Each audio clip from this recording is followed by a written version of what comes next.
Hey everybody, Joe Lowry, what a day, happy Tuesday, Taco Tuesday out there, almost midweek, one more day to go till hump day. Today is October 3rd, National Boyfriend Day, as well as Techie Day, so there you go on that one. Well, we all know our beloved American League Eastern Division champ, Boston Red Sox, will kick off their quest for a world title this coming Thursday as they travel to Houston to take on the Astros in Game 1 of the American League Division Series. Chris Sale is slated to get the start in Game 1. But all eyes will descend upon ESPN tonight as the New York Yankees face the Minnesota Twins at Yankee Stadium. That AL wildcard game, the winner of tonight's game, faces the Indians in Cleveland on Thursday. And I'm sure there will be several New Englanders who will be transient Twin fans tonight, no doubt about it. Well, seeing that the Patriots are off to the start that we all had hoped for, and that includes Las Vegas, believe it or not, after a second jarring upset loss at home, the New England Patriots are no longer the consensus favorite to win their Super Bowl. That's right, folks. And it's no surprise that the Pittsburgh Steelers sit atop the sportsbook odds to win Super Bowl at 9-2, and the Patriots fell to 5-1 on the odds. And the Steelers are actually favored throughout all Las Vegas sports betting, including popular CG technology. Folks, there's only one way to turn this around, and that's just to win, baby, just win. Pats face the Tampa Bay Bucks on Thursday night. On Thursday Night Football, let's hope the quick turnaround is enough to keep those guys hungry as they need to win this game to start easing the critics. And the other winter sports team kicked off their preseason last night as the new and improved Boston Celtics defeated the Charlotte Hornets 94-82. Preseason action, of course. Kyrie Irving and Gordon Hayward debuted. They gave Celtics fans reasons for excitement and strong preseason debuts. Irving's preseason debut gave him 9 points, 4 rebounds, 3 assists, 2 steals in just 19 minutes. Not bad. And Gordon Hayward finished off with 5 points, 5 rebounds over 17 minutes. The Boston Stars took the second half off in the Celtics' 94-82 win over the Hornets. And just another friendly reminder, tomorrow night, the Bruins are back in action. That's right, they open up their 2017-2018 campaign against the Nashville Predators. Puck drops at the Garden at 7:05. Well, with the Las Vegas Massacre told death now at 59, locally at his home, as Tewksbury native Rhonda LaRocque, who was attending the concert, was one of the victims shot and killed. LaRocque was standing beside her husband when 64-year-old Stephen Paddock decided to commit the deadliest mass shooting in U.S. history. The family of Rhonda LaRocque is asking for help with expenses as they prepare to bring the beloved family member home to her final resting place in Tewksbury. A GoFundMe campaign has been created by LaRocque's aunt Gloria, and she lays bare the family suffering on there. She explains that the money raised would help pay to fly LaRocque's mother out to Las Vegas to say her final goodbye before her body is cremated. In addition to assisting with medical and burial expenses, the money will be also used for LaRocque's husband Jason and their 6-year-old daughter Allie with future needs.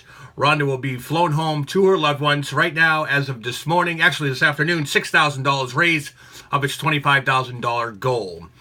Well, another story from yesterday was the sudden and not so sudden passing of rock legend Tom Petty. That's right, yesterday was a prime example of when to report versus when to reporting it first. What I have learned in this industry is to verify sources rather than conform what media outlets report.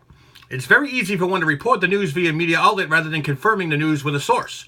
All this hype of being the first one to report it and so forth, well, that's what happened, transpired yesterday. Let's take you back.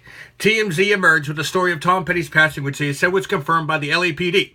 A credible source, nonetheless. Hours later, and as news spread across the nation that Tom Petty had passed, the LAPD retracted their statement, and therefore TMZ began the slow process of getting their stories together. As I went on the air yesterday, I did have it written out that rock legend Tom Petty had passed. And then it dawned on me, as I read each and every article, not one of those articles mentioned a source. Not one. So each media outlet was saying what each media outlet was saying, yet no credible source was listed. So instead of reporting something at the time was not confirmed nor true, I reported with what I knew. That Tom Petty was brain dead and had a DNR in place, a chaplain was called to the room, and that he was having his last rites read, and that he was taken off life support. Well, that's what I knew at the time, and that's what I reported. And in the end, ensuing hours, nothing but chaos unfolded. He's dead, he's not dead, he's not dead, he is dead. Nonetheless, rock icon Tom Petty did pass away hours later, after he was first reported dead. Not exactly the way I would expect a rock icon such as Petty's death should have been announced. The media frenzy we have now know, combined with the social media and the urge to tell it first, has got to slow down. We are making a mockery of the news when all it is in the first place. It's news. Report the news. Plain and simple. Well, as the U.S. cracks down on North Korea, Russia is giving a rogue state a cyber lifeline. I can't believe the story. Russian state-owned company Trans Telecom has provided a new internet connection to Kim Jong-un's regime. This is according to North Korea's monitoring project 38 North. Cyber security experts have also confirmed that the new Russian link... Are you kidding me, really? The move strengthens North Korea's cybersecurity capabilities at a time of heightened tensions between the U.S. and, of course, North Korea. It also reduces its reliance on China. Now, previously, North Korea internet traffic was funneled through one sole link provided by Chinese telecommunications from China Unicom. Now it's gone to some backup form with Russia. You know, folks, I'm starting out to figure why North Korea is sounding confident all the time. Well, this just solidifies it even more. Even without the backing of China, the Russians are quick to their aid. Sounds like World War III to me. Moving on, Uber is shutting down its car leasing arm that employed some 500 employees. That's right, mental or potential drivers. Uber launched an exchange leasing business in 2015 to give the option of leasing vehicles to drivers who might not otherwise be able to obtain a car due to their credit histories. Well, exchange leasing would cover basic maintenance of vehicles and had no mileage fees for drivers. The company touted it as a product like anything on the market today. But as of today, it confirmed it was ending its endeavor and would move towards a less capital-intensive approach. Exchange leasing would shutter due to monitoring losses. They were losing $9,000 per vehicle, about half its sticker price. That's roughly 18 times the amount projected. The Journal also reported that Exchange Leasing, which owns 40,000 vehicles, has about 500 employees and was unable to make the program work.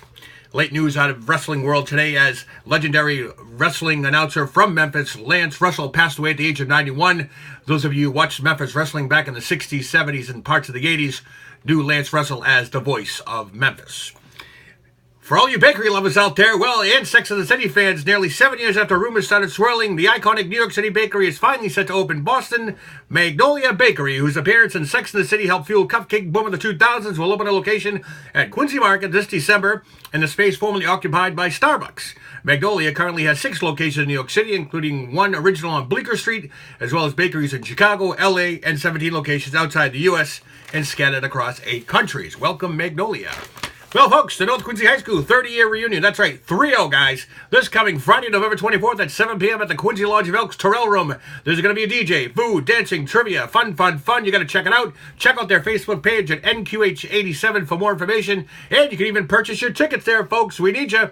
We are almost a month and a half out from having this extravaganza take place. Hey, there's only one time you can have a 30-year reunion, and that's coming up soon.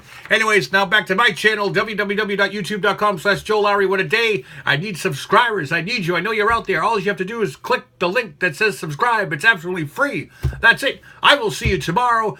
Happy Tuesday, everybody. Taco Tuesday. Tomorrow's hump day. The week's middle finger. We'll see you then. What a day.